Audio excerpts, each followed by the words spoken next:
Higher office சேர்ந்த ஒரு committee form பண்ணியிருக்காங்க. அது ரொம்ப பவர்ஃபுல்லான கமிட்டி.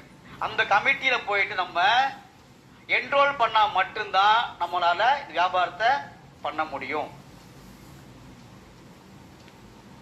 நம்ம கம்பெனி அந்த கவர்மெண்ட் அத்தாரிட்டி அந்த கமிட்டியில நம்ம கம்பெனியை என்ரோல் பண்றதுக்கு நம்ம அப்ளிகேஷன் சப்மிட் பண்ணியாச்சு.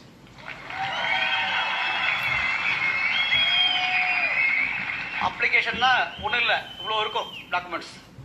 சப்மிட் பண்ணி அப்ளிகேஷன்ல கவர்மெண்ட் முத்திரையை போட்டு வாங்கியாச்சு. அவங்க என்ரோல்மெண்ட் ப்ராசஸ் முடிஞ்ச பிறகு அந்த கவர்மெண்ட் வெப்சைட்ல நம்ம கம்பெனி பேர் வரும். இனிமே அந்த வெப்சைட்ல எந்தெந்த கம்பெனி பேர்லாம் வருதோ அவங்க மட்டும்தான் இந்த வியாபாரத்தை